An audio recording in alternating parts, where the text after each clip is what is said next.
Please. Hi, I'm Beth Drucker with Go Green Illinois, and along with my colleague Kim Stone, we are hosting our 74th meeting. Some of you have been with us for years. We started in 2013. Some of you are signed on for the first time. Welcome. We meet 6 times a year virtually, and we always are looking for subjects that are relevant to all of you in your communities. If you have any ideas for future topics, please make sure you put them in the chat. Because this is a meeting format, not a webinar format, there is no official Q&A option. So if you have any questions as you hear any of our speakers, put them in the chat. Kim Stone and I will be monitoring the chat, and we'll be able to bring up your questions between speakers. So we always start with some announcements. And also, if you haven't, as many of us do have additional announcements, feel free to put them in the chat. There will also be time after our speakers for each of us to give a short report from our communities with highlights and any challenges or suggestions you have for all of your colleagues in other communities. We had 78 people register for this meeting, and they are from 38 different communities in Chicagoland. That sounds like a lot, but we have with us Mayor Burns. He's with the Metropolitan Mayor's Caucus, so we know there's more than 275 communities in general, in the Chicagoland area. So we have 38 of them registered, and we all can work better together, sharing, learning, and collaborating.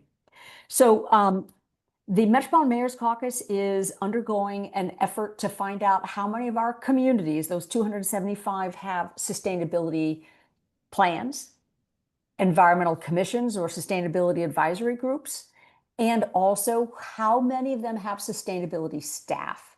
If you haven't had a chance to do the survey, please, we'll put in the chat how you can get to the survey and make sure that someone in your staff answers it. We're also trying to figure out how many of our schools have paid sustainability staff. At this point, I think it is only the 2 districts in Evanston. If your school district has paid sustainability staff, please put that in the chat. This is the Sustainable Yard Tour season. Many communities have started that. It's a chance to have people see how wild and wonderful yards can be if you step away from conventional yard care.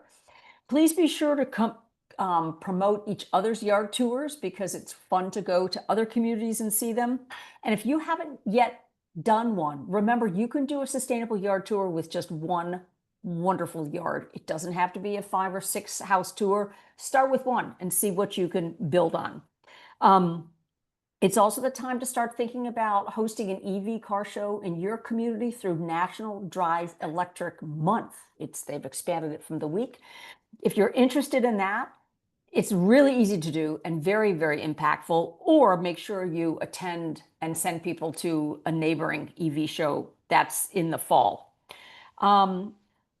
We also have many of us from 5 different communities were recently at a materials recovery tour. LRS has one in Northbrook. They also have various other ones around the Chicago. If you have never seen one of those, they're really, really interesting. You also can go to the LRS website under sustainability and watch their video. Very interesting to see how all this stuff is sorted. In our community, we actually do recycling pretty well. And so it's very cool. Well, they do a good job sorting, but citizens do actually a pretty bad job figuring out what goes where. So it's great to see that in person. And Liz Kunkel is organizing additional MRF tours. If you're interested, put that in the chat and she can reach out to you. And she's also organizing commercial compost facility tours, also really interesting to see. It's farmers market season. If you haven't yet been at a table at a farmers market, you can almost surely do that at no cost. It's a great way to get in front of people. And that's all. So I'm going to hand this over to Kim Stone, and she is going to explain about our program today and introduce our speakers. Kim?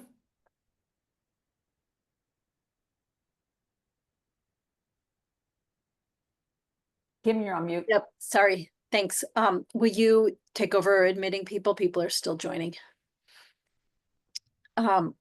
So today's program is a discussion of the importance of having good people at all levels of government, and outside of government as well, in order to achieve success and sustainability, and also how to recruit good people. So we've got an interesting mix of people who are going to be speaking today, and hopefully this will all come together and you'll understand the purpose that we intended.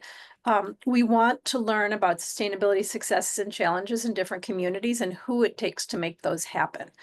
In some communities, those efforts are initiated by municipal staff or elected officials, but in other communities, the grassroots groups really take the lead. And hiring municipal staff, the right people for municipal staff, has really been instrumental at achieving change in a lot of communities. But other communities, electing environmental champions to local office or educating elected officials about environmental issues can lead to success. So it's really a mix of what is successful. So we're taking advantage of the knowledge of our own members, some of whom serve as elected and appointed officials in their communities. And we've also brought in some experts who we think will be able to provide some very good information. So we're going to start with Rob Sabo, who is the city manager in Rolling Meadows and was previously the assistant city manager in Highland Park, and has been an environmental champion.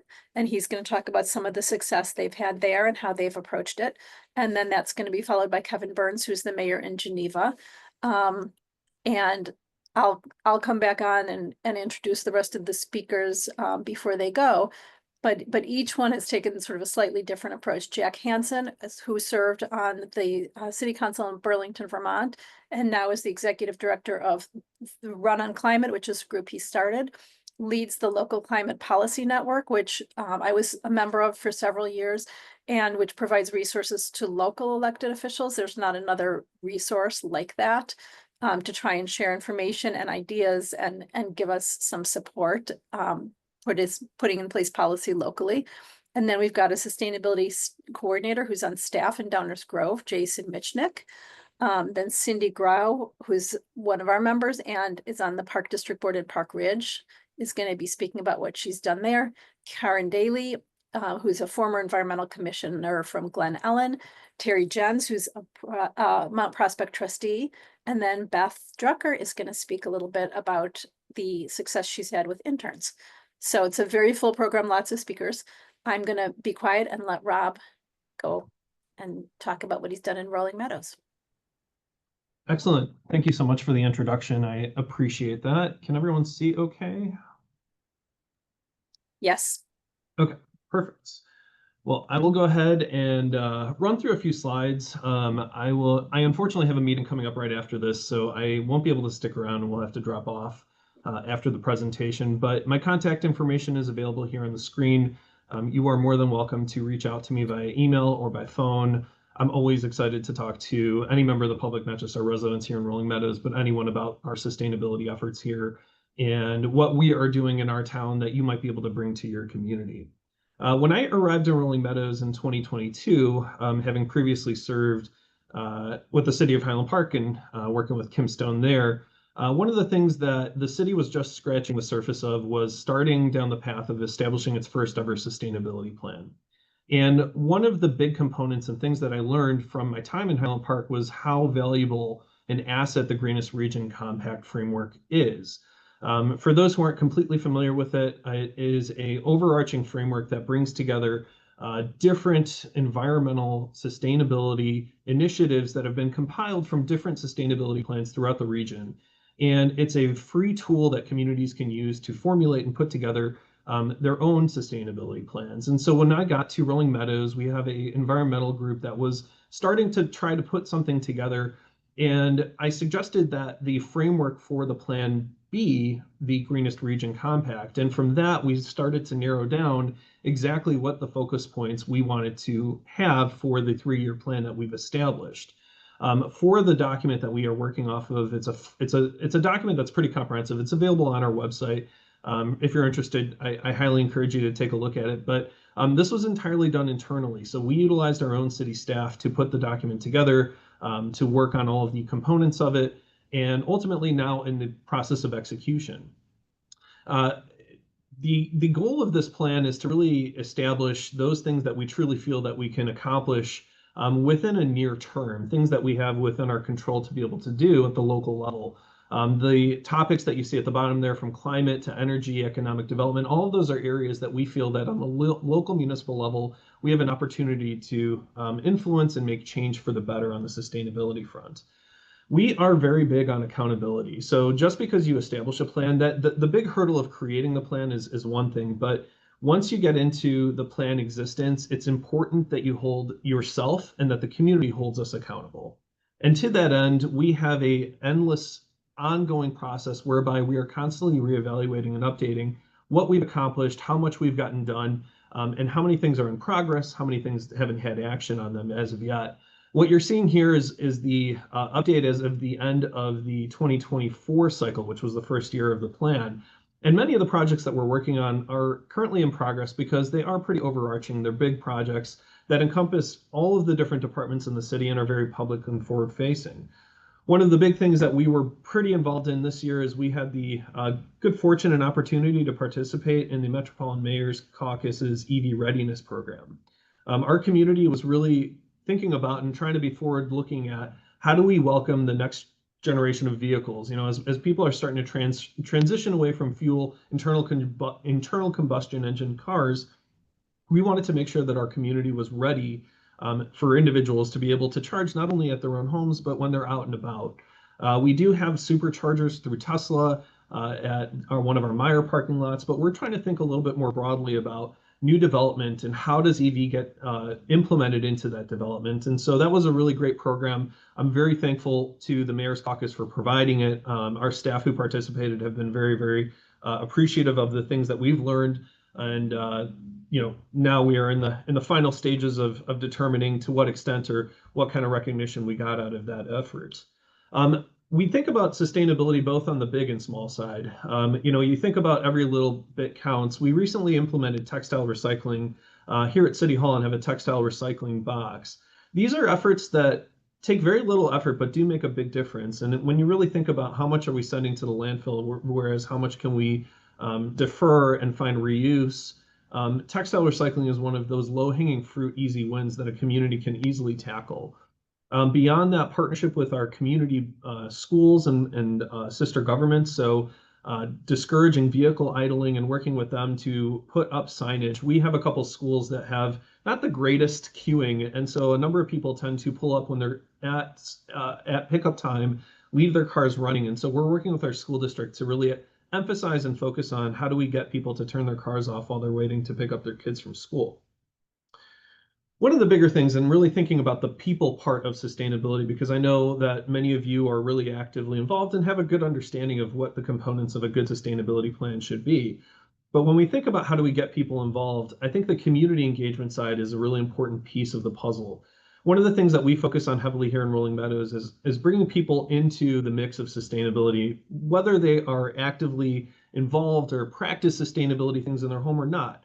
And so in partnering with the library, for example, we've established a Sustainability Saturdays program where we bring in speakers to talk about how people can do different things of sustainability, whether it's sustainable gardening or home improvements. There's a variety of different things that we're focused on, but it gives people an opportunity and easy access to be able to come in and learn about those things. Additionally, sustainability often costs money, and so the city has historically ran what we call the Rolling Meadows Duck Race, where we sell little rubber ducks and people can purchase them. It's kind of a raffle, a 50-50 style raffle. And we use the money that we take in to help fund the sustainability efforts. So 100% of the money that we put towards these efforts aren't established or, aren't coming out of the city's budget, but in essence are being raised through grassroots efforts. But it's a fun event that brings people in, brings people out to think about sustainability. And there's a picture here in the middle that shows the event. We have our public works staff jump into one of our community fountains.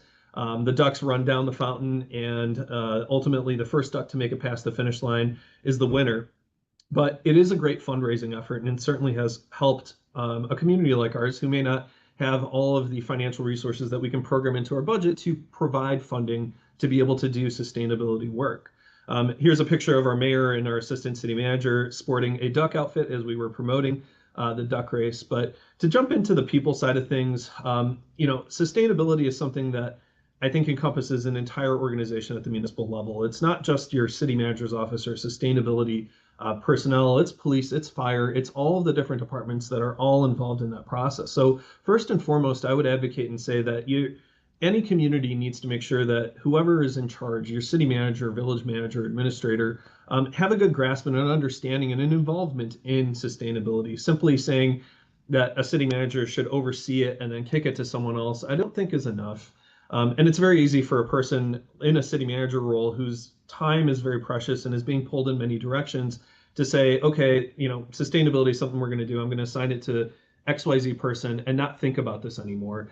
I would advocate and say that it is something that a city manager or village manager should be actively involved in and should be aware of, because at the end of the day, in my role, I am able to influence the involvement and people's buy-in into sustainability efforts and making sure that the sustainability plan isn't just a document on a shelf, but something that our entire staff is embracing. With respect to recruitment, I think the other end of it too is thinking about your city staff and ensuring that you have someone who can dedicate time to doing sustainability work. So, again, because I'm spread in so many different directions, I rely on different employees to assist us. And so we have a city planner who has a sustainability background and was educated in that regard, who can do dual work. They're spending time on city planning efforts, but also working with our environmental committee, as well as focusing on different efforts with respect to implementation of our plan.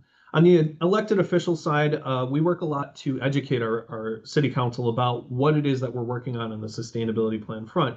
We don't anticipate, or we don't assume that everyone on our council is going to be familiar with all of the different components of sustainability. And again, it is such a broad array of things that we build into what is sustainability. And so we spend a lot of time educating. When on the accountability piece, we do present to our city council on an annual basis an overview of how we are doing with our sustainability plan efforts. We want to make sure that we hold ourselves accountable while at the same time keeping our elected officials and the public aware of what's been going on. And lastly, committees and boards. So if your community doesn't have an environmental sustainability group, certainly is something worth engaging with your staff or your elected officials to talk about how do you establish one. Community engagement is really important, and I think involving the community is a great way to get people to buy in and to find champions to carry the message and to embrace the things that we're working on. I'm going to jump straight to this slide because I know people is the big part of this conversation. I want to stick to my allotted time. This is a lot of word spaghetti, but I'm going to highlight a couple of key things here. I would focus on inviting people to attend community meetings and events. Simply posting an agenda on a website isn't enough. I think you need to utilize your communications resources to get the word out. At different events, I would collect people's contact information so you can create a communication list of interested individuals that you can start to build your network of people who you can recruit and communicate to. We've had great success with city newsletter and social media, so Facebook, for example. But I will highlight that if you are an individual within your community who really embraces sustainability, there are a variety of grassroots level community-oriented Facebook groups that I think many people are involved in that are a great resource to help spread the word. So if you have information about events, issues, and even to celebrate success, and I'm highlighting that because I don't think we do it enough, certainly utilizing those resources is a great way to get the message out to residents and neighbors. A couple other quick hits I'll highlight. Thinking about where and when your meetings are is important. If you're looking to have people attend and be involved, thinking about having a diversity of different generations and people. If you have people in the workforce who may not be able to attend a midweek event, thinking about when and where you hold your events is important. I would also encourage you not to require overcommitment. Time is a precious commodity, and so making sure you establish what your commitments level is so that people don't feel like they are spending or being required to spend too much time when they don't have enough of it to begin with.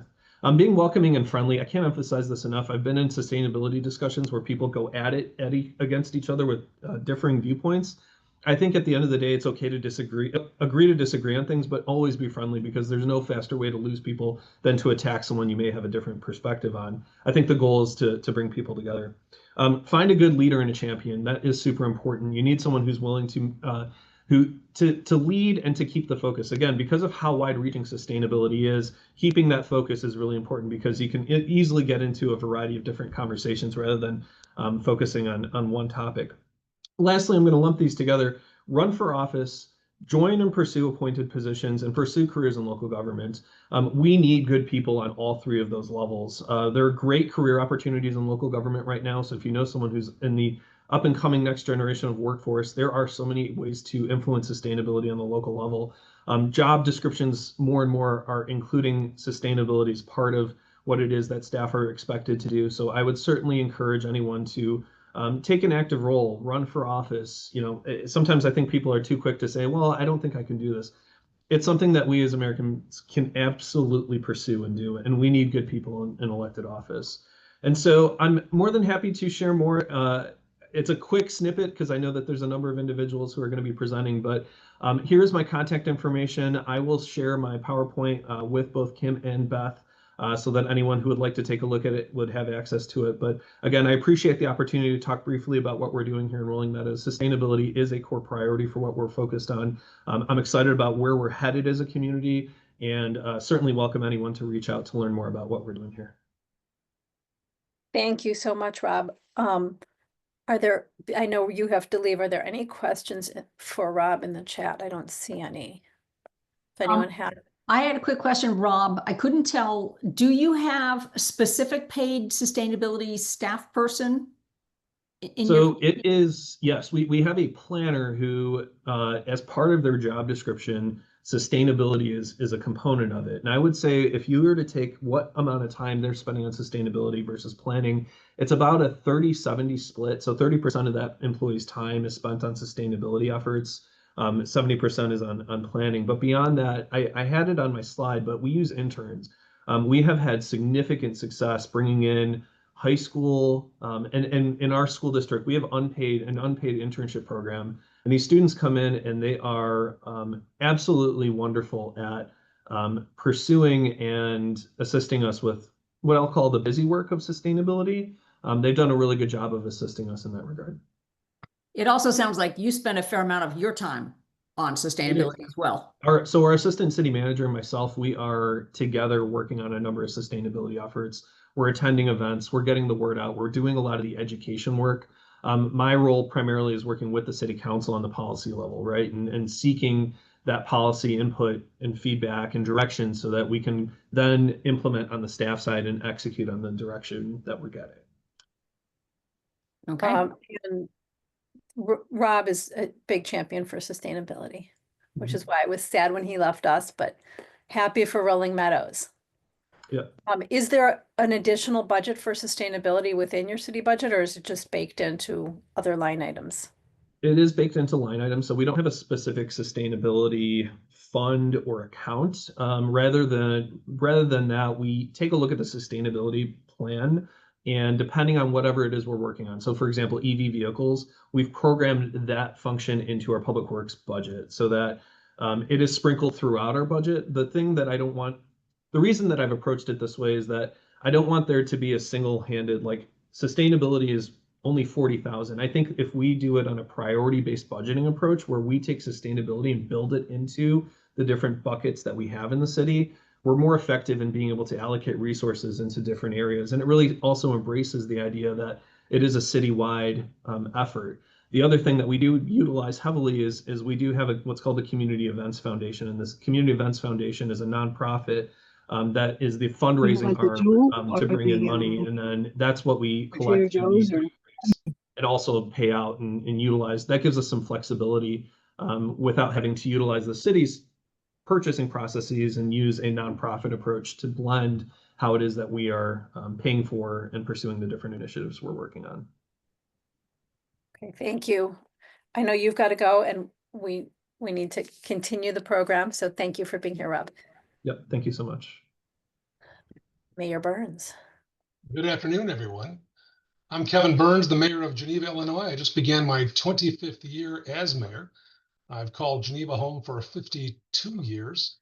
I have the honor of serving as the chairperson of the Metropolitan Mayor's Caucus Environment and Energy Committee, and I am the immediate past chair of the caucus, as stated earlier, representing nearly 275 communities throughout northeastern Illinois. Geneva is not unlike many of the communities we'll likely hear from today. We do have a natural resource committee appointed not by the mayor or the city council, but grows organically by the group. They have chosen, and I think wisely, to be apolitical in that regard, but they do feed us information regularly on what we can do, should do, might pursue. Our recently passed and unanimously adopted 2030 strategic plan, one of our 6 core principles is environmental stewardship and sustainability. And while that looks lovely on paper, the reality is it is, not unlike Rob, baked into everything we do. In fact, when we have a discussion item at the council meeting, we have an executive summary that talks about what pillars within the strategic plan does this particular project touch. Oftentimes it's the sustainability issue. Again, like Rob said, we don't have a specific budget for sustainability because I do think that encourages criticism from folks who say, well, only 50 grand for sustainability, when in fact, we're spending probably close to over $600,000 a year just this year on sustainability. The acquisition of 2 electric vehicles, the installation of some EV chargers, etc. I am, and I hope others would agree, respectfully speaking, and very imperfect environmentalist. We do the best we can in Geneva with the resources we have. We have learned a great deal from other communities on how to avoid some of the traps, some of the challenges. But bottom line is, ultimately, we need 6 votes out of 10 to advance any project that is specifically sustainable in nature, or quite frankly, has an element of sustainability as well. Each and every of our departments, we have 7 in total. Sustainability permeates those departments where we have a professional staff person assigned in each department to work on sustainability issues as reflected in our strategic plan. And we also, again, have the Natural Resources Committee, volunteers throughout the community who held us accountable. They challenge us. We provide as much information as we can with regard to what we're doing locally, what we're doing regionally, what we're even doing statewide. We follow very closely legislation percolating in Springfield and elsewhere. I don't think it'll surprise anybody that with the changing headwinds from the federal level, we are particularly interested in how that's going to impact us here in Geneva, the region, and of course, the state. So in summary, Kim and others, I came to this arena in terms of sustainability about 8 years ago, and I still have a heck of a lot to learn. But the one element that makes any community successful is political will. Without political will to advance a project, an idea, or a plan, or a path, the community goes nowhere. It's very easy to say, gosh, I've got a lot on my plate. Thank you, but no thank you. It's more challenging, and I would argue more rewarding to say, yes, this is critical, this is important. Join us in this effort. Happy to answer any questions. So I was interesting, Mayor Burns, that you have one person in every department who is assigned to oversee sustainability in that department. That one person, again, 7 departments, so 7 people feed information to and ideas to, much like Rob, some of our Northern Illinois University paid interns who help coordinate all this communication effort internally so that we can kind of brag about it. We didn't know what the heck we were doing. We thought we were doing good work. The Greenest Region Compact helped us crystallize what we were doing so that we could showcase what we were doing. And then, of course, we had to learn how to do more. So each department is charged with sharing internally what we are doing with regard to the sustainability front. And then we share that accordingly. Great. Could some of the people may not be familiar with the Greenest Region Compact? I know Rob mentioned it. Could you give it another description of what that is and how it can help people in a community that don't already have a sustainability plan? Absolutely. I'll give you the Kevin Burns, I graduated toward the bottom of my class explanation. The Greenest Region Compact is a consensus set of goals on how to achieve more sustainability, clearer goals and objectives for your community based on the experience of other communities throughout the region. period. It is best to, in my humble opinion, borrow, beg, and steal the ideas from other communities sometimes and apply them to yourself. The GRC, or the Greenest Region Compact, is the best framework to do that. My colleague Cheryl Scott's on the call. She deserves considerable, if not all, the credit, and her colleague Edith Macker, whom we all know, on building the GRC to what it is today, and knowing full well that communities who are interested in dipping their toe in the sustainability waters can do so by borrowing the framework of the GRC to adapt it locally. Why recreate the wheel? And I think oftentimes communities discover that, my God, we are doing good stuff, but we didn't know. We weren't talking about it. And the moment you talk about it, as we all know, more expectations build upon it. So let me add a little bit to that about the GRC, because we've had some communities who are part of Go Green who have tried to adopt that and have retyped the whole thing into a spreadsheet. People need to know that it is available on the website of the Metropolitan Mayor's Caucus in spreadsheet format. So you can just take it and you can cut and paste and, you know, do whatever you want to it and use that as your sustainability plan and just start from there.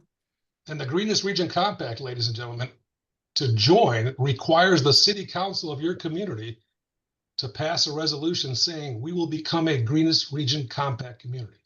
That political statement in front of the community says we're serious about this. And the moment that resolution vote is taken, I think rightfully, the community says, okay, you're serious, now we're serious. And then that work begins. And that enables our community grassroots groups to hold elected officials Absolutely accountable to following that. So that's always absolutely. and I think one of the things that the Metropolitan Mayor's Caucus Environmental Committee has pointed out and done so well is Chicago gets all the focus, and Yes. the 200 and however many of us there are other communities, what is it, 275 or something communities in the metropolitan area, taken as a whole, we are bigger and better and can do a lot more. So That's right. we have a big impact by doing what we're doing. That's right. The Metropolitan Mayor's Caucus represents 9 million of the 12 million people living in Illinois. Eliminate Chicago, we represent approximately 6.5 million of the 12 million who call Illinois home. Add to that members of the Metropolitan Mayor's Caucus, nearly 170, I believe, and Cheryl, correct me if I'm wrong, are also defined by federal language as environmental justice communities. So we represent the very wealthy and we represent those who have been left behind. Our voice is critical. So one of our members wanted to know how sustainability became a priority in your community. Was it something that you drove, or were you hearing from a lot of residents, community voices? Well, I can tell two stories. I'll tell the clean one. When asked to chair the Metropolitan Mayor's Caucus Environment and Energy Committee, I obviously thought, well, if I'm going to do this, then I should, of course, lead by example. I brought the Greenest Region Compact to our city council. We discussed it ad nauseum. The vote was unanimous. Kane County, where Geneva resides, was, I believe, the first county in the region to also adopt the Greenest Region Compact. So I figured if I'm going to participate in this exercise, we doggone better well do it here at home as well. So I'm grateful to the council and the staff, obviously, for taking up the challenge and the call. And I'm proud that I was able to bring it to our council to say, this is important. And we hear about it all the time, of course, but without enumerating what we're trying to accomplish or even bragging about what we have accomplished, it's a wasteland of information out there that nobody really knows about. Kim, I know Highland Park has often hired outside consultants. Rob mentioned that their whole plan was completely done internally. What about in Geneva, Kevin? Internally. Internally. Yeah, when and no disrespect to any consultant, of course. Now, Kane County hired a consultant for their plan. It's a more wily beast, if you will, the county level. But internally, we were able to accomplish this internally because we made it a priority. And it's what's interesting to me is when we have professional staff who have veteran status of 20 and 25 years, what have you, and we have a paid intern from Northern Illinois University working on their Masters of Public Administration, who's charged with contacting, corralling, cajoling, and inspiring these veteran professional staff to feed information because A, the council said to do so. It works very, very well. Awesome. All right. Well, Great. Kim? Thank you. I think we need to keep moving. Absolutely. But I appreciate all that you do for Geneva and the region. Thank And you very thank you much. for being here. So Jack, once you've hired or elected the right people, Jack can help provide information to the elected officials. Or help get you elected, get the right people. Definitely. Thanks, Kim, and great to be on this call. Thank you, everyone here, for all the great work you're doing. It's in these times, it's great to have communities like this to know that there's a lot of folks like ourselves out there doing this hard work every day. So yeah, my name's Jack Hansen. I'm the executive director and co-founder here at Run on Climate. I grew up in Evanston. I then went out to Burlington, Vermont for college at the University of Vermont, environmental studies degree, and then spent another 8 years after graduation in Burlington, focusing on climate work and eventually running for city council there as a 24-year-old, getting elected, serving 2 terms on the Burlington City Council and helping elect a number of other climate champions onto that council and moving forward a couple dozen climate policies and initiatives during that time.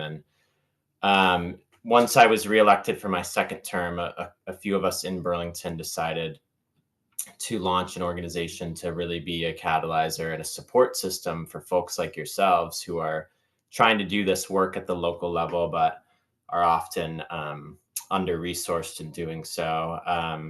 And to Mayor Burns' point, often reinventing the same wheel and doing an enormous amount of work, creating a policy that another community may have just created 6 months ago and could have saved you, 200 hours of work. But often folks are so overwhelmed by what they're doing locally, they don't have the time to lift up their head and find those connections and resources. And there's not great media coverage. There's great centralized resources for local government action. So it's easier said than done to be collaborative. And so that network and that support system. So as Kim mentioned, we created something called the Local Climate Policy Network, which is probably our biggest program at Run on Climate. And that is a network of about 35 climate champion local elected officials all across the US. Kim was one of our earliest members while she was on. And the network is a great way to have these leading edge climate forward community leaders talking to each other and learning from one another, as well as receiving free support from our team at Run on Climate in doing so. And so the main thing I want to say during this time is that we are a resource here for you, and we're going to get connected with GRC. We actually haven't collaborated with them yet, but it seems very overlapping. So we'll make sure to get connected with them and synergize with them as far as our work in Chicagoland area. But yeah, we have this national network. Quinton Zondervan is our policy director. He's on this call right now. And Quinton was a Cambridge, Massachusetts city councilor. He was part of that local climate policy network with Kim and others. And he was championing a number of ambitious policies in Cambridge that he was able to help folks here in Illinois and elsewhere adopt their own versions of or coach folks through that. And once Quinton stepped away from the Cambridge City Council, he joined our team full time to really play that support role. And I was glad to hear other folks are working with student interns. Quinton and his policy associate, Peter, have a large team of student interns as well that are powering this work. And doing plenty of research and communications and strategy support work for the electeds that we support.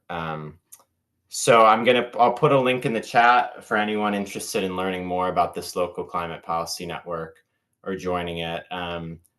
Big picture, I mean, I think you all already know this, but cities through local policy have the ability to cut an enormous amount of greenhouse gas emissions. The majority of emissions cuts can happen at the local level through local policy. So in these times when you have the federal government, decimating climate action, it really is up to us, those of us here on this call and our counterparts in other communities. And Run on Climate's here to help you in that, and we're here to get you connected with your peers, both in Illinois, but also across the U.S. and learn from what other folks are doing.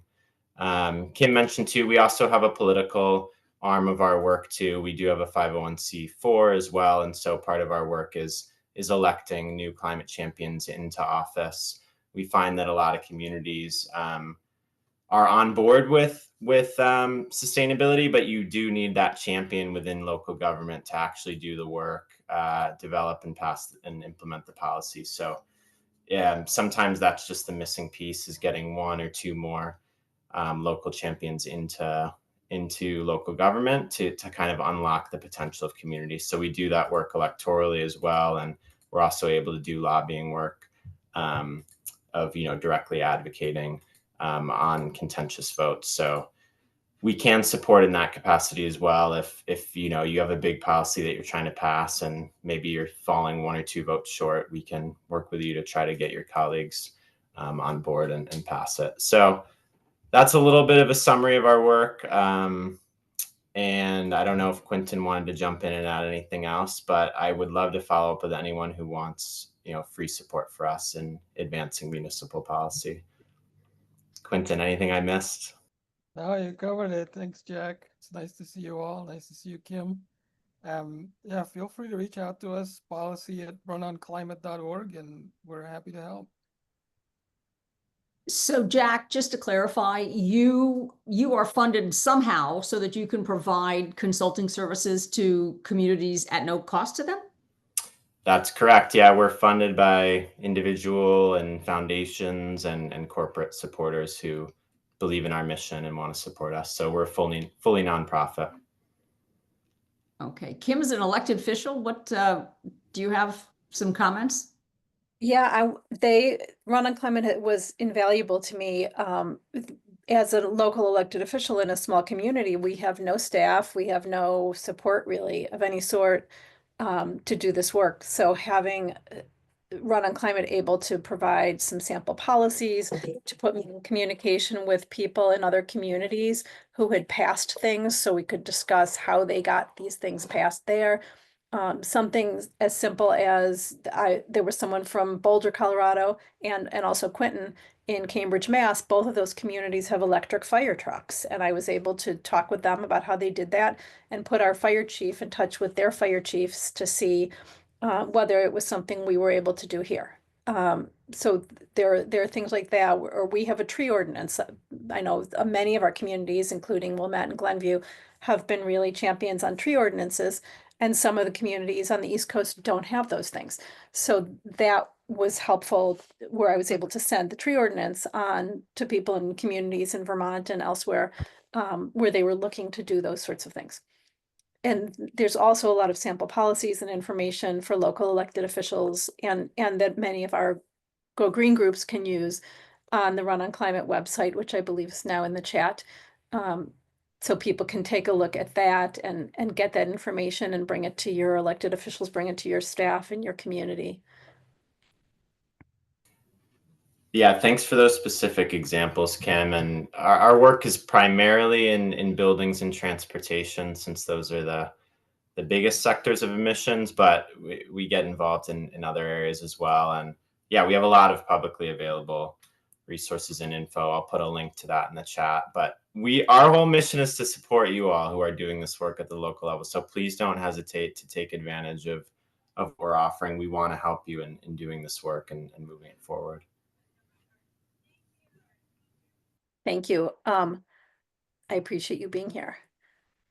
And let's just make sure there aren't, I don't think there's any specific questions because you've posted all the info in the chat. Thank you, Jack and Quentin, for doing that.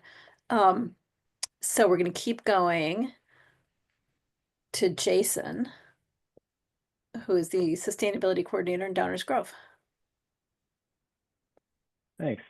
Good afternoon, everybody. Go to share my screen.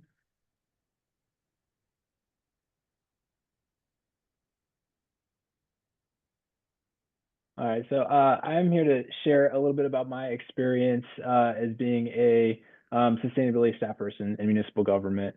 I am the sustainability coordinator for the Village of Downers Grove. So I'm going to start with a little bit of how did I get to this position.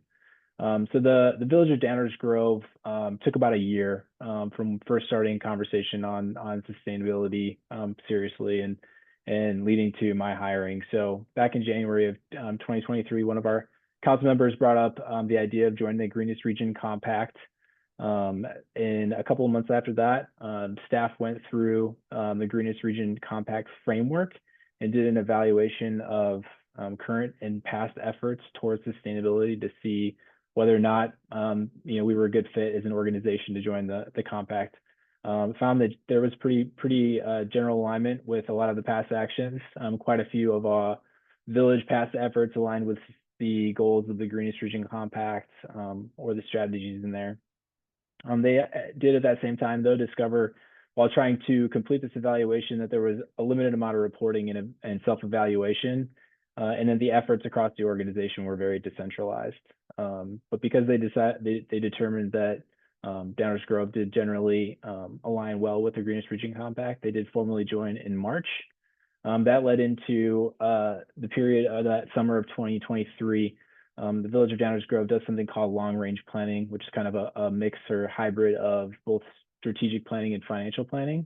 And in that process, they evaluated what they wanted to do about implementing and furthering sustainability efforts.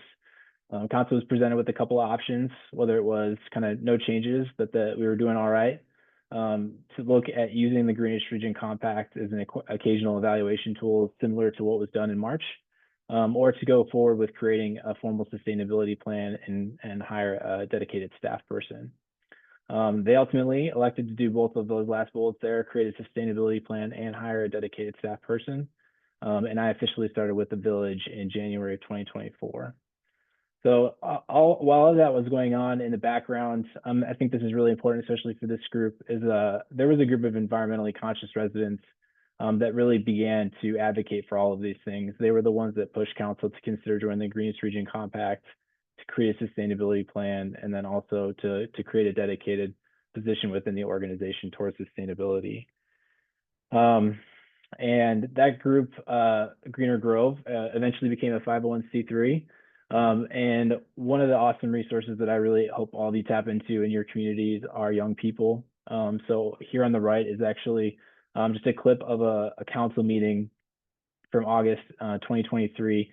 That is an intern, a high school intern that was working with the Greener Grove group, got up and presented in front of our council and advocated for all of these things, which they ultimately went forward with. So if you're not tapped into the young people in your communities, I really think they are a huge resource for sustainability. They're all very passionate about the environment and their futures.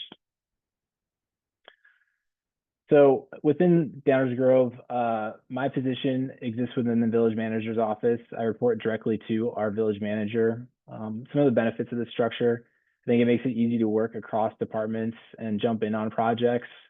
I also have, I think, a higher level or awareness of organizational efforts and where we are in the policy making process because I'm in the village manager's office. And I also have an open communication channel with our leadership team in the village. I think some of the challenges with the structure, though, is that it truly is a coordinator position.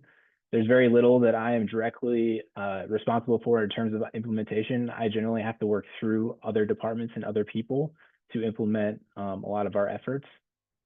And also relies on kind of this informal leadership, right? I have no authority at the end of the day. It really kind of is an advocacy position in trying to get other people to come along on the sustainability journey. Looking kind of across other communities, I was kind of interested in seeing what other strategies communities have had taken to support positions like mine. I think one of the more common ones that you'll tend to see is this quasi-role or community committee approach, similar to what Rob described in Rolling Meadows or Mayor Burns described in Geneva. You either have a person where a portion of their job description aligns with sustainability, or you have people within departments that kind of come together on a committee approach. Another interesting strategy is kind of a shared position, especially across organizations. I think this is potentially valuable for communities that may not have the resources to dedicate it towards a full-time staff position for sustainability. There's a lot of models of communities coming together to share positions, especially I think Lucy's position and Wilmette might be something like this. And I think this is something that could be really valuable for a lot of communities in our region. I've also seen very dedicated staff across different departments besides the village manager's office, whether it's community development, public works, or in communications departments. And then I've also seen kind of that next phase is where you either have a municipality creating a sustainability department or division, or even consolidating services into something called an environmental services department. So a day in the life of sustainability staff. My first year with the village was really a lot of strategic planning. So we engaged in something we called Guiding DG. It was an update to our comprehensive plan, creation of an active transportation plan, a streetscape plan, and then our first sustainability plan. Now that that has been adopted, we really kind of focused on implementing a 2-year action plan that was part of our sustainability plan. So the development of a resource guide for our residents and a pledge that I'll talk a little bit about. We're also conducting a facilities assessment and planning, capital planning, to look at potentially strategies and timelines for decarbonizing village buildings. A series of policy updates that are part of our zoning code update, the comprehensive plan, and then conducting an ecological assessment of village-owned properties. Another important part I think that has made that I've had success with in the village of Downers Grove is supporting other projects. Being able to jump in on other projects, especially early on when I was kind of getting my feet under me, helped me build trust and rapport across departments. I think most people in the sustainability space have skill sets that are transferable, and you can actually add capacity to the organization. A whole lot of community outreach. So that's one of my favorite things to do. Have the opportunity to meet with high school students and do workshops with them on sustainability. We've also started kind of pushing out a sustainability communications plan, including some cool videos that we get to shoot with our communications department. And lastly, what is local government without a whole lot of meetings and spreadsheets? One of the other interesting things about this position is it's both inward and outward facing. So I have to concern myself with the sustainability efforts of the organization, but then we also have community level sustainability goals. So how do you promote sustainability in the community? This is something that we considered in our sustainability plan and address. The way we did that is we established kind of a vision and high level sustainability goals that are both for the community and the organization, but then identified what the role of the village was as a leader and some strategies and objectives that we can do to progress and set an example. And then also invited the community along on that journey with us, right? And that's how we kind of maximize the effort and impact. So that video that I just shared in the previous slide, kind of the approach that we do is here's what the village is doing, and here's how you can also support that same sustainability goal. Our sustainability plan also focused on creating something recognizable. So we created something called a Greener Way Pledge. It's essentially a community sustainability pledge that residents can take and support the goals of that sustainability plan. In the plan, we identified kind of 10 high impact actions, but we're also working on a subsequent resource guide for residents that's going to have, dozens, if not hundreds of individual actions that they can do to support those goals. And then making it something that's like a branded effort, having swag so that people in the community recognize it and want to become part of it. The last points here, I want to talk about why it makes sense for communities to make an investment in dedicated staff. First, as I mentioned, it adds capacity to the organization. So sustainability is a really broad topic, and I think people coming that are interested in roles like this have the skill sets that can be applied to almost any aspect of service delivery and operations of a municipal government. I also think about this in what I call kind of the 3-10-1 rule. So often I get asked how many people are on my sustainability team here at the Village of Downers Grove, and I never know whether or not to answer 310 or 1, right? It takes an entire team and the organization to really be truly sustainable. But at the end of the day, it's really valuable to have one person ultimately responsible. It provides a voice at the table. I'm sure it's somebody that is representing that certain perspective about how through the operations and service delivery, we can reduce our environmental impact as an organization, and also creates accountability. I wrote here in people's heads because, you know, at some point it becomes kind of a cultural shift. There's a running joke in Village Hall. If I'm not in meetings, somebody inevitably will go, well, what Mitch Nick say? And that's how you know you're starting to make those subtle changes in the organization. And lastly, I think this is one of the most important aspects is it broadens windows of opportunity. So someone inside an organization can kind of pay attention to cycles where opportunities may present themselves for change, whether that's an annual cycle like the budget cycle, or whether or not it's something on a multi-year cycle. It's fairly common for municipal governments to have multi-year contracts, something like solid waste. Knowing when that is going to come up, it lets you to kind of plant a seed early and cultivate that so that change is a little bit easier, because the decision-making process at the end of the day starts long before a public meeting when people actually get to discuss it and the decision is made. And that, I appreciate everybody that let me come talk to you about my awesome job, and I'll take any questions. Thanks. Mitch, I've always got questions. Tell us, what did you do before you got hired as a sustainability coordinator? Yeah, so I actually started my career in local government as one of those NIU MPA interns at the city of Geneva, and then went into economic development for a few years, then ran a nonprofit doing international development for a little while. And during COVID, I went back to school and was working on a PhD in public administration, researching kind of sustainability finance before I took this job. Okay. So in other words, Geneva deserves the credit for your rise. So yeah, absolutely. But Highland Park takes credit for Rob Sabo. So well done. Well done. Can you put a link to the Greener Way pledge in the chat at some point? Sure. So I have not heard of other communities doing a pledge to get the residents really engaged. I thought that was really interesting. So we'll see a link to that. Kim, I interrupted you. No, you didn't. I was reading the question from the chat. Okay. I do know that for those of us I know in Wilmette, we think, wow, you know, if most communities don't have sustainability plans, they don't have sustainability staff, and they don't have sustainability groups like our groups. And whenever any of us feel frustrated that we're not getting as much done, think about the fact that most communities don't have anybody doing this work. So we should all feel good about what we're doing. Kim, we're doing pretty well on time. Any other questions for Jason? Those were the only questions that I saw in the chat, but I want to just kind of nail down one of the points that you made. You have sort of a list of things so that you can keep track of and keep up on deadlines for things like the trash contract or other things that might have sustainability implications. Having somebody who has that list, who is a permanent staff person, is really important.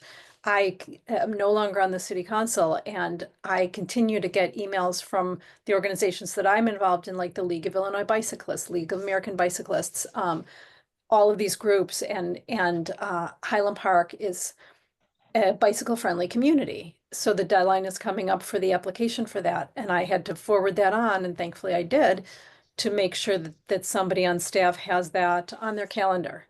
You know, so there were a lot of things as a council person that I was kind of keeping track of that should be kept track of by a staff member. And luckily, we do have somebody now who is the sustainability staff person at Highland Park. So hopefully he'll be able to keep track of those things going forward.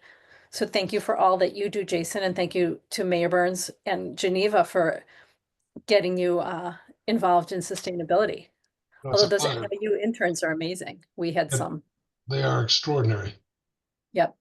During COVID, somehow those dropped off of the radar in Highland Park, but maybe Highland Park can get that back. So I appreciate you being here. We're gonna move forward to Cindy, who is from Go Green Park Ridge and also on the board, I think the president of the board of the Park Ridge Park District. Yes, thank you. Thank you, Kim and Beth. Yes, I'm currently serving as president. I'm in my 10th year on the park board. I am so impressed what these other communities are doing, and you're inspirational. We're not there. But so I was thinking about how change happens, and I think there's several groups that have to be aligned for change to happen. And the first are our advocates, and because they influence the policy, right? So in Park Ridge, we had a cool cities, and our city council did not endorse them to continue. So we had no group. So that's the kind of place that Park Ridge was when Amy Bartucci started Go Green with the help of Beth and Kim. And I think that was around 2012. So your advocates and this is how I got involved. We gather people, we provide a focus, and we use our gifts. We worked together, and we started working on a pesticide use policy at the Park District. And we went to the Park District, to our elected officials, and asked them to make changes, and they didn't want to. So if your policymakers aren't on your side, you're going to have a hard time making changes. So I decided to run for the park board, and I got on, and we have made a lot of changes in 10 years. The pesticide use policy was the first thing. We have large solar project, we have electric vehicles, we have a sustainability coordinator who has come up with a sustainability plan for the district, along with our other staff. So it took 10 years of recruiting people to run for the board to instill those values into what our park district was to do. At the same time, we elected a mayor who got the city council to approve the Greenest Region Compact, but they didn't really think, the council didn't really think they had to do anything about it. If it was passed, we were off their back. He also established a sustainability task force, which turned into a commission, but without elected officials voting on what they were bringing to the table, which gets voted on line by line still years later. And last year, almost everything they brought to the city got taken out of the budget. So Go Green Park Ridge has really worked hard to bring different elected officials to the council, one of which is on our call today, which I'm thankful for. And we think maybe this year is the year that we'll be able to actually focus on the Greenest Region Compact. So that is because of advocacy. And then our staff has to implement policy. And what I've seen is when staff changes, you can see huge leaps forward in what happens. If your staff is on board, it's not hard to make changes. And I appreciate our park district staff, and I look forward to getting more staff in other areas of government in our city to make changes. So there's other groups involved in making change, and that's the commission, and they're neither elected nor staff, but they help focus the work that they want the city to adopt. And also partners. We've had a lot of success working with partners, the library, the high school, Collective Resource, our Sustainability Commission, our Park District. They've all helped Go Green Park Ridge move forward, but we still have a long way to go. So thank you for this opportunity. Thanks, Cindy. Beth, did you have questions? No, I think not. But this is a great example of like Kim Stone, seeing environmental issues that were not being handled in your community and deciding the best way to do it was to run for public office. So kudos to both of you. And we've had a history of people from Go Green groups running for office. So thank you to you, Cindy, and to others who have also done this.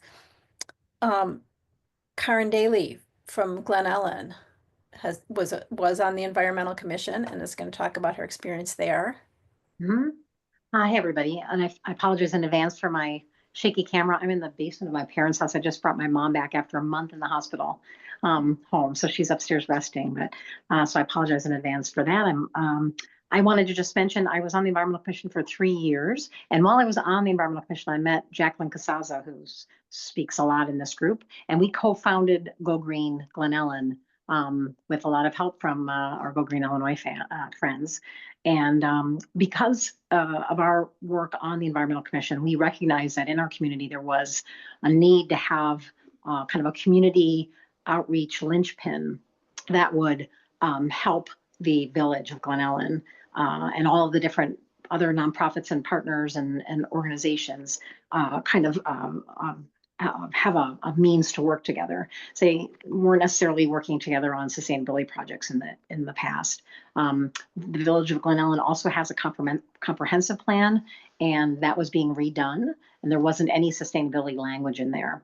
So between our work on the Environmental Commission and then our other hat with Go Green, we were able to get a few things done in the Glen Ellen community.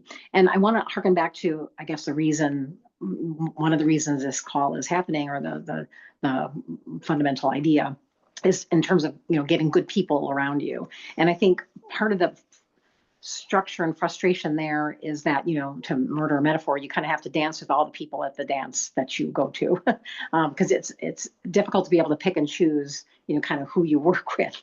And I think recognizing, particularly on the municipal level, that there's a lot of bureaucracy there. It's one of the frustrations I had with being on the Environmental Commission, and they're frustrated with it too. So recognizing that the people you're working with in partnership in the government, is their hands are tied on a few things. They have a ton of responsibilities and things that kind of even constrict their work. So the things that you can do as an environmental group to make their job easier, think about how you can, write something up for them, or prepare something for them, or work on ways to make them look good even.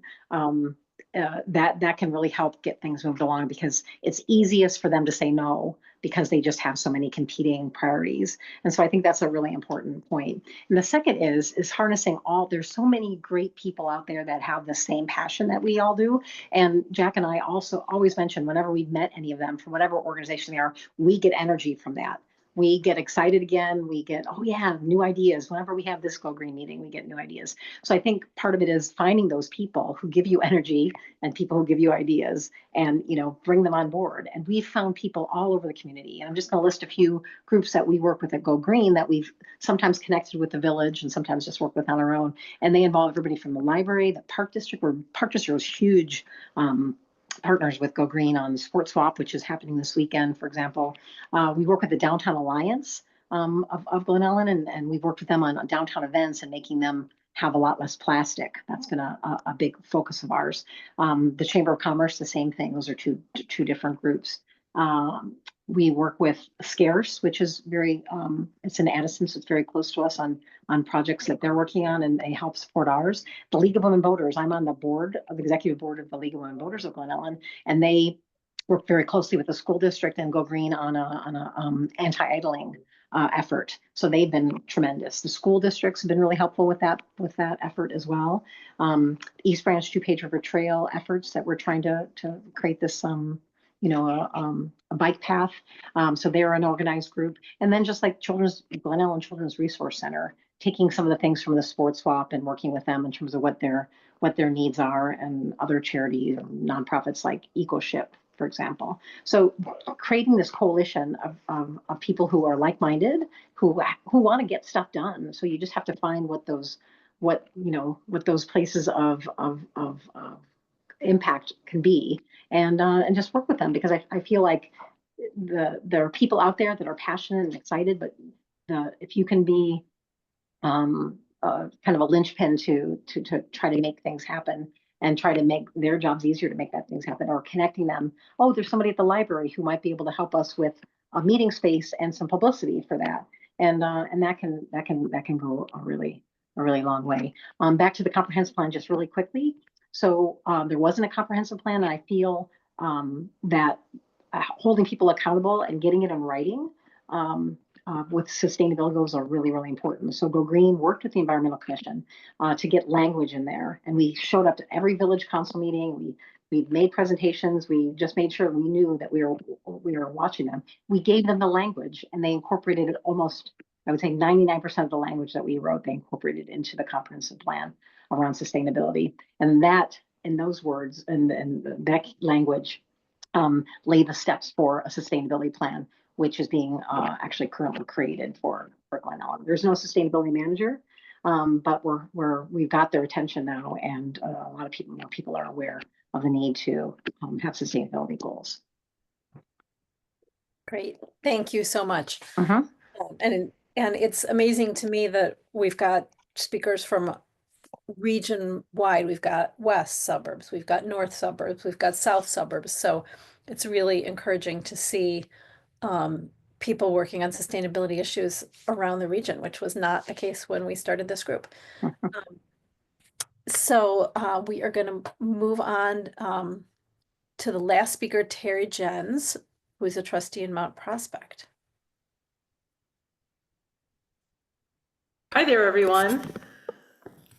So glad to be here, and I know that I have 5 minutes.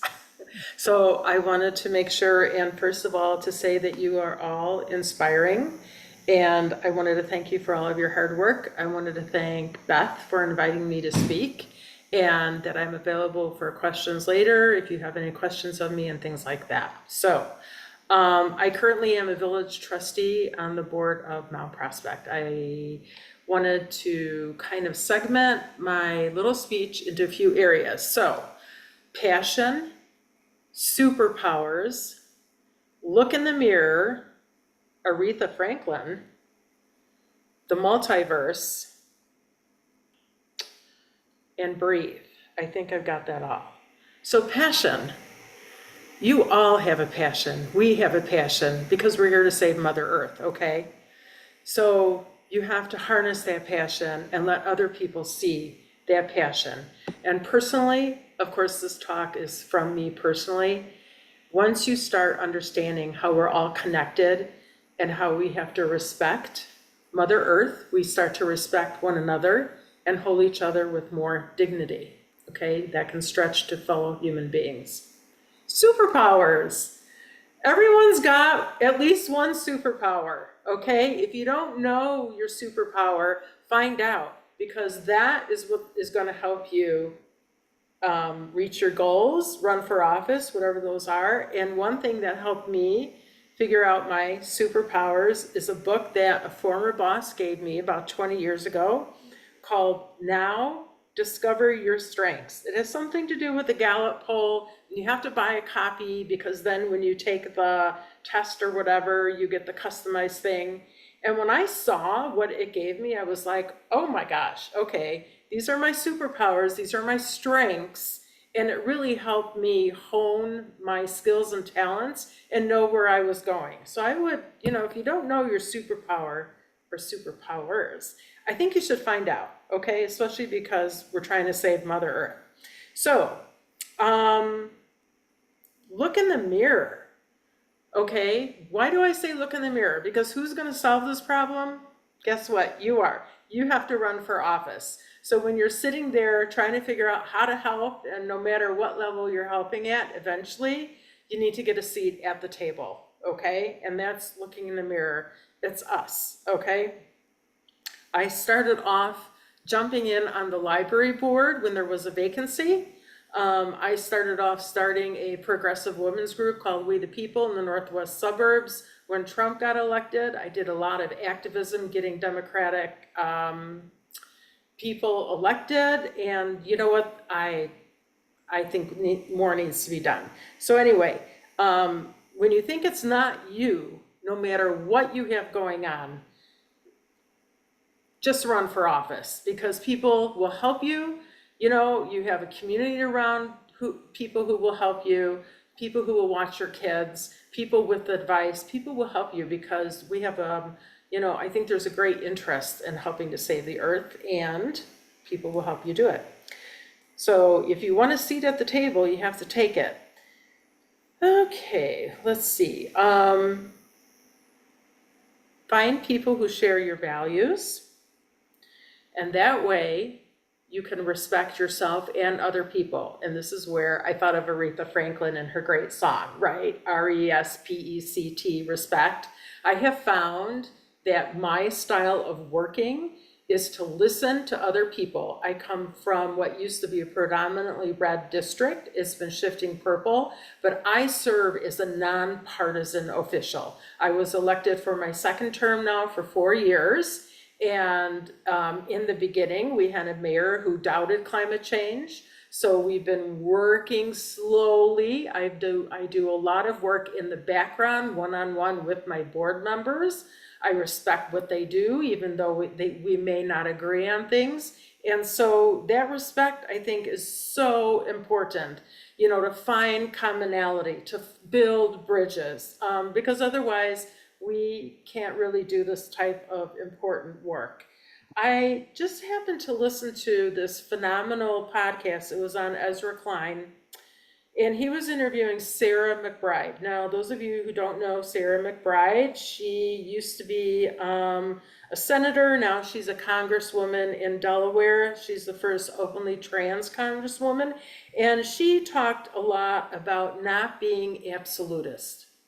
So in other words, you work with somebody on an issue, okay? But maybe they don't agree with you on another issue. And a lot of times now everything is polarized. Oh, well, you don't agree with me 100%. I'm not going to work with you, or you're not a Dem, or you're not a Republican, or you're not green. We have to in my opinion, we have to step back from that. We have to build the bridges. And that's why I think working on green issues is so important. She talked about finding grace in politics, that has been lost, and I totally agree with that. You know, there's compromise, disappointment, frustration in politics when you're serving in any kind of leadership or elected position.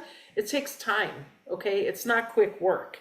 Been doing this since I decided to run and help green causes for now probably 6-7 years, okay? So, and some of you have been doing it a lot longer. So now we'll talk about the multiverse. Okay. Harry, you're gonna have to wrap up. Okay. Okay. So you learn about infrastructure, capital projects when you're serving on a committee. As you've heard from other speakers, everything is connected. So don't think that when you have to learn about infrastructure and your building projects and HR and legal, you know, issues going on at the board level, that you can't have an influence on what's happening to your residents, to your environment, and to your village. Last, I would say breathe. You know, pick your battles. Breathe. Okay. Don't get upset by every single thing that happens. Okay. Focus on the facts. Focus on priorities, and do your strategy. And then head forth. So that's it. Terry, thank you so much. I so appreciate all of the speakers. You all did a wonderful job, but I am the wrap-up speaker, and I'm going to speak. I just started my own timer, interns and board members, because this is for the Go Green groups. This is where our power comes from. It's having good people who are working on our groups. Lots of people said we don't have effort, we don't have time for interns, it's too complicated.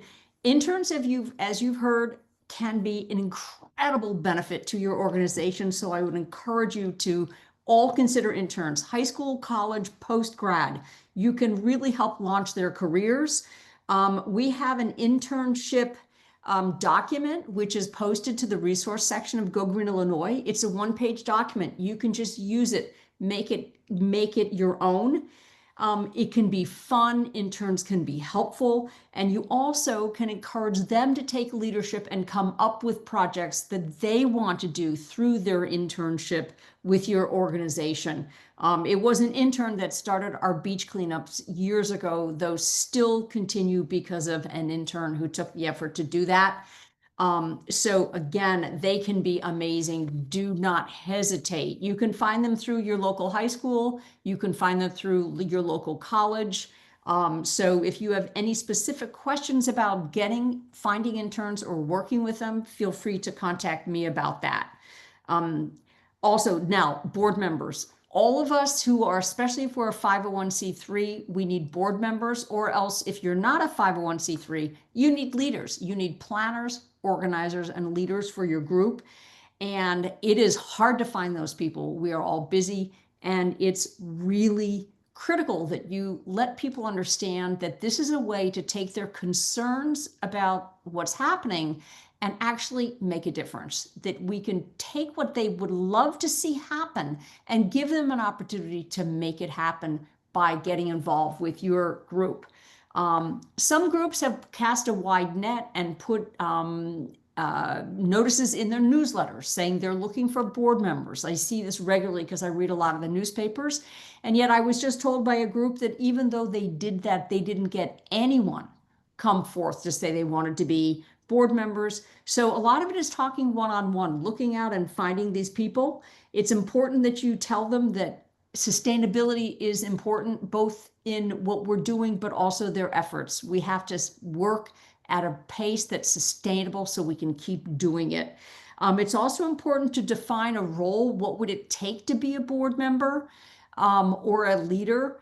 Go Green Med has developed a one-page sheet that's really, really helpful. I'll put that on the resource page. It's not there for the Go Green Illinois resource page. You can take it, copying it so that you could explain to a person what would be involved if they joined your board or your group as a leader. There are not enough of us doing this. It's really hard to find good people to do more. So for all of you that spent an hour and a half with us on this program, you already are one of those planners, leaders, and organizers. And together we're making a lot happen. And we hope this program has been of value. Kim, should we have more Q&A or wrap up with community reports? Let me just see if there's any. I guess if anyone has a question for any of our speakers who are still here, can you raise your hand? Otherwise, I think we can go to community reports. I don't see any hands raising. And I think all the questions in the chat have been answered. Okay, so I know that many of our groups have garden tours. As Kim said, many of them are on the calendar for Go Green Illinois. So if you would like to give a short report, it's 2:24, so we're doing pretty well. We're only 4 minutes late. Thank you hugely to all you speakers that raced through your presentation. None of you had as much time as you deserved, but thank you for keeping to the clock. And if you have to sign off, that's fine too. But we will now do some community reports. And then when we adjourn, actually, Kim and I stay on for a little bit for super casual conversation. So we'll just do a few minutes of community reports now. Raise your hand if you'd like to let people know what's going on. Deerfield has a report I see in the chat. Okay, Deerfield, go ahead and unmute and speak, please. Hi, Deb Singleton, Chair of Go Green Deerfield this year. And we have been blessed to work on the policy side for many years. We advocated with the village to get their approval for our commitment to the UN climate goals. They put together a climate action plan. We have a greenhouse gas reduction working group that has been actively working on finding the best options for implementing that plan along with the staff. And we have a very exciting report right now. Just as of July 1st, all businesses in Deerfield can access renewable energy via the village partner MC². It is, we prefer an opt-out program, but it is an opt-in program. But the motivation will be really high for businesses to join since it will save businesses money. So the village is going to do PR via their portal on the website, social media, the newsletter, large and small events, and so on. And of course, Go Green Deerfield is being asked to help promote it as well. So, and the projection is that this will reduce Deerfield's greenhouse gas emissions by 85 megatons.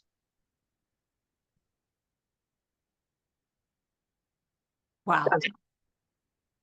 Yeah, we're pretty excited about it.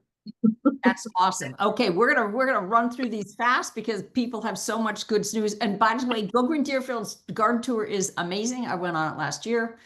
Lauren Grodnicki. Yeah, we have 9 yards this year. Wow, that's amazing. Yeah, we're pretty excited. Okay, but remember, if you've never done a tour, you can do it with one house. You don't have to shoot for 9.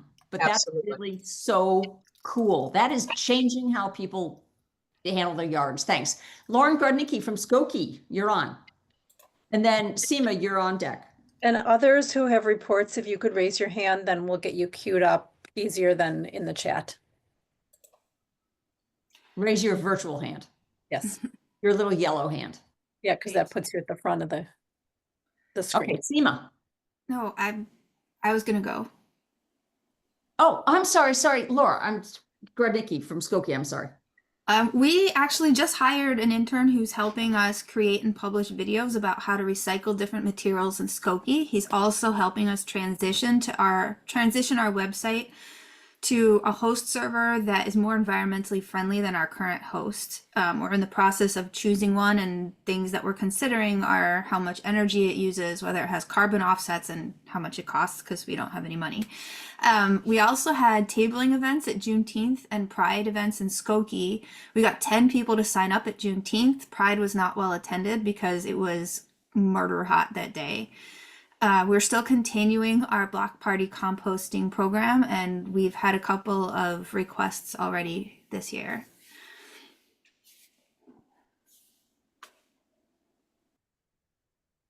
Is that everything for us? What? You're finished. Yes. Great. Thank you so much. Seema? Hi, thanks. Hello, everyone. Seema Keshav, I'm the founder of Go Green in Vernon Hills in Lincolnshire. So on the food waste side, we've been talking to our village of Vernon Hills for some time now to compost at their community events. So this July, we will be composting at one of their biggest community events called Vernon Hills Days. And our group will be providing the education at the event as well as monitoring the bins. The village did say to us that this is the first time they're allowing anyone to have a table at an event like this. And so we were very glad to partner with them on that. On the food waste side, again, sorry, my camera is acting funny today, but on the food waste side, we've been talking to the village now for a few years about having a drop-off. We have a seasonal program for curbside food waste pickup. We've heard that there isn't any objection from the trustees to have a drop-off, so fingers crossed we may get one. Hopefully next month. Next time I'm here, I'll have some good news on that.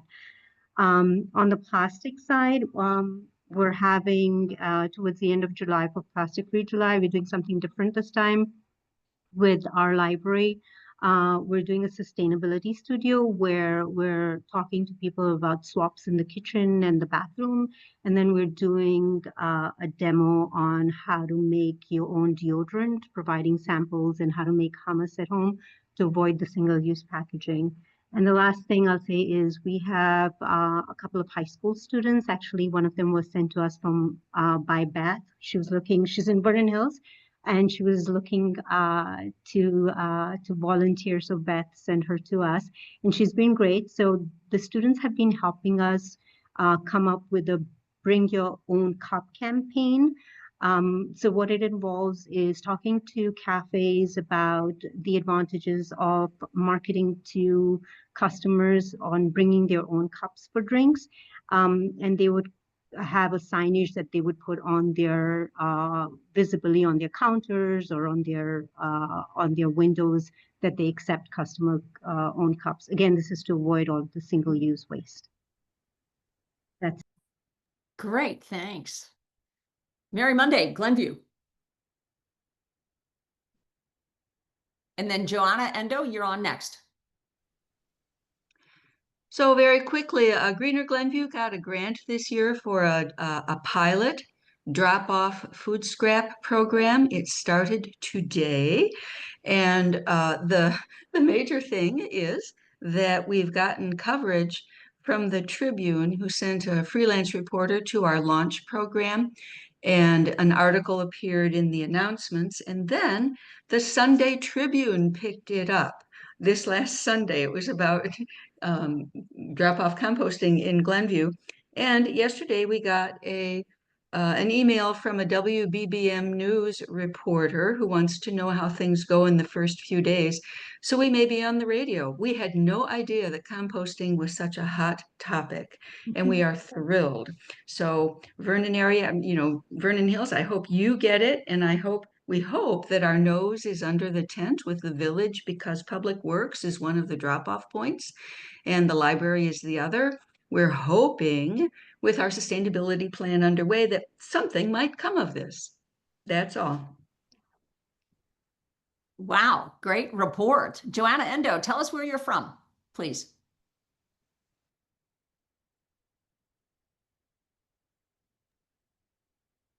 You're Don't know. Janet Endo. Hello. Okay, got it. Hi, Joanna Endo, and I'm from Mount Prospect. And Terry, who spoke, is part of our very, very new Go Green group. We had our first meeting with Beth in May. We had our second meeting in June, and now we're having our third meeting in July.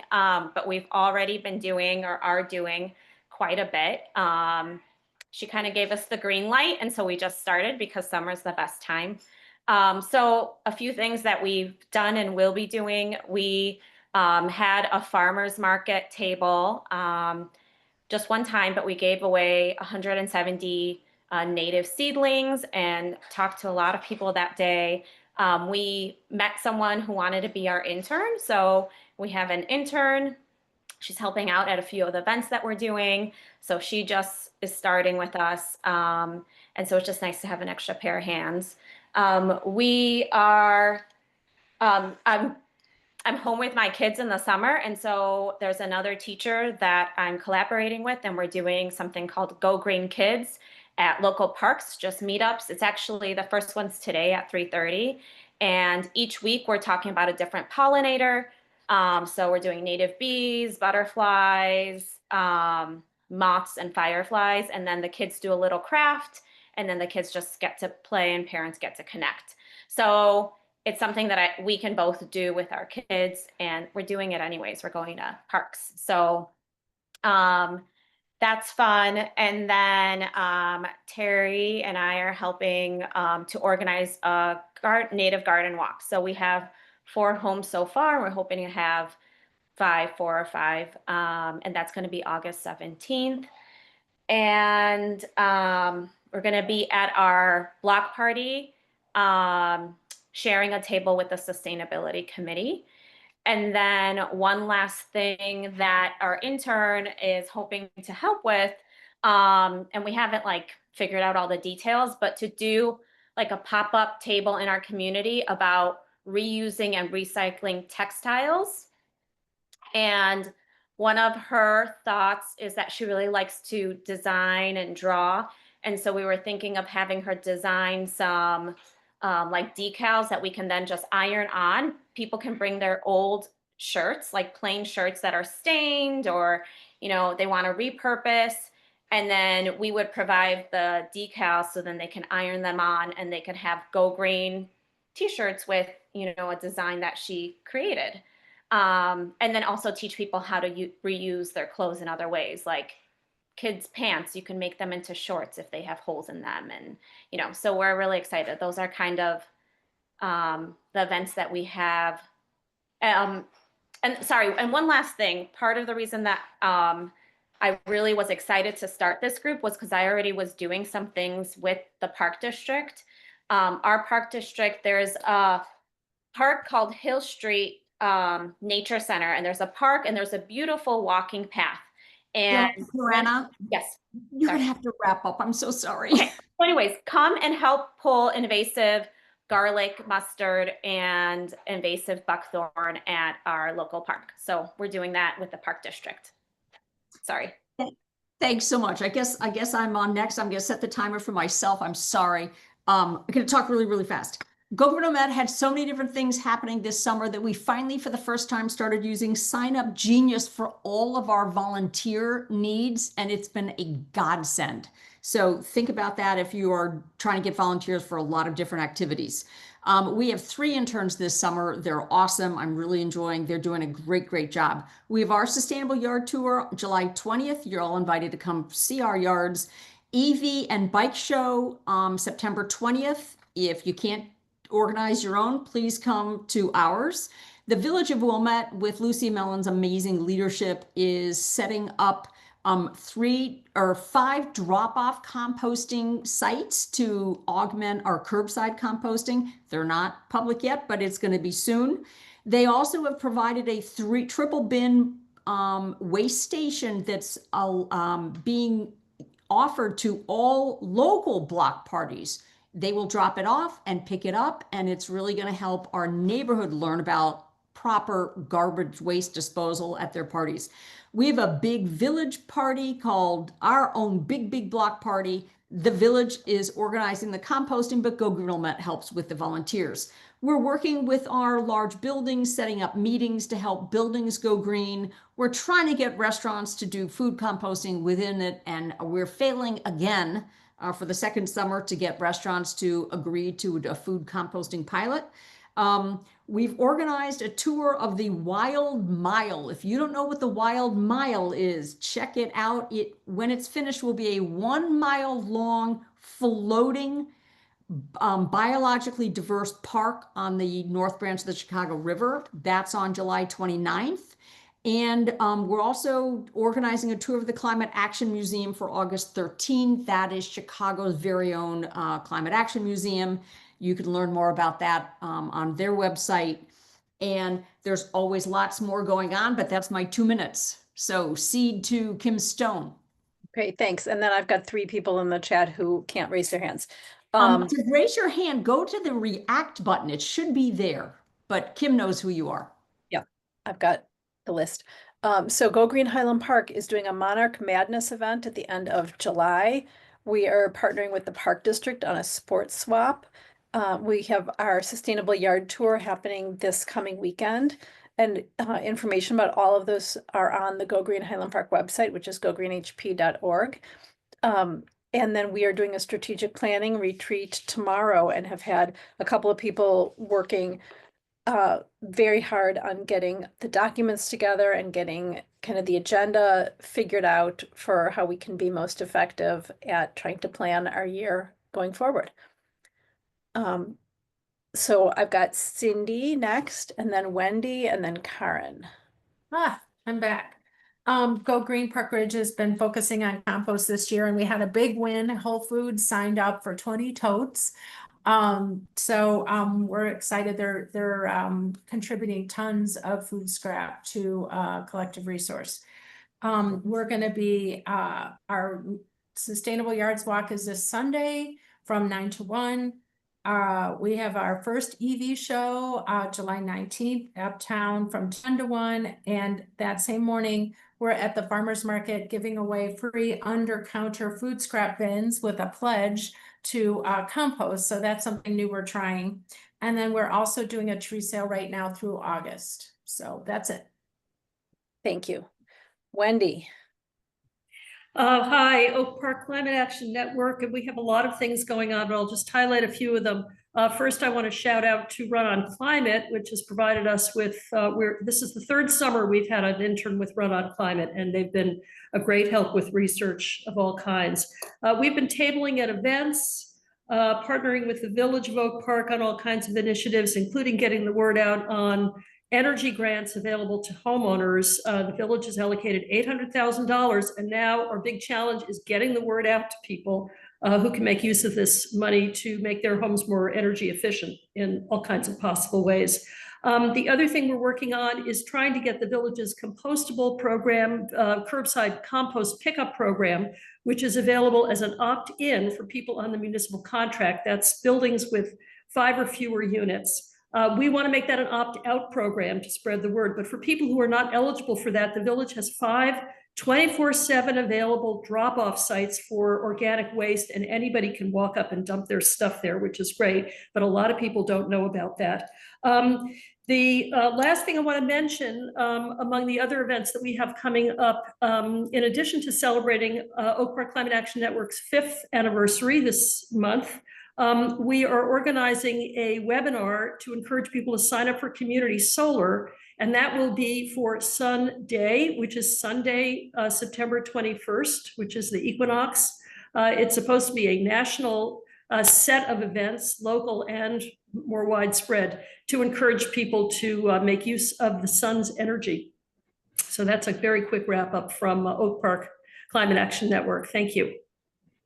Thanks. Karen. Hi, Go Green Glen Ellen. Just a couple quick things. First, this Saturday in Glen Ellen is Jazz Up Glen Ellen, which is a big jazz festival. They closed down the street, so I encourage anybody who likes jazz to come out to that. But we got a grant to try to make that, among some other events, plastic free or reduce plastic dramatically. So we got a grant for aluminum party cups, and we arranged for those to be recycled and have recycle bins for that. So we were excited to continue that effort to make our village events a lot greener. And then we have our 8th sports swap this Sunday. I think we might have been one of the original sports swaps in the area, and we've had a lot of Go Green people come volunteer there so they can maybe start them in their own places. So we're always happy to help people. We'll give them some pointers and on how we run our sports swap. But it's this Sunday and number 8, and we're excited about that. One thing we do there is we collect leftover water bottles that have been left behind all of the village facilities, including the workout facilities, and there are $40 beautiful unused almost water bottles. We sanitize them. We sell them for $1. It's one of our most popular features of our sports swap. Other things we're working on, but that's it for now.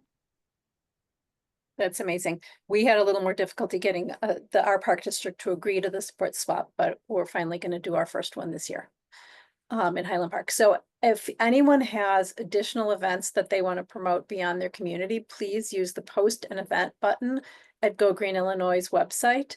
If you want to post something more topical rather than a date specific thing, you can use the post or submit a post button on the homepage of the website to do that.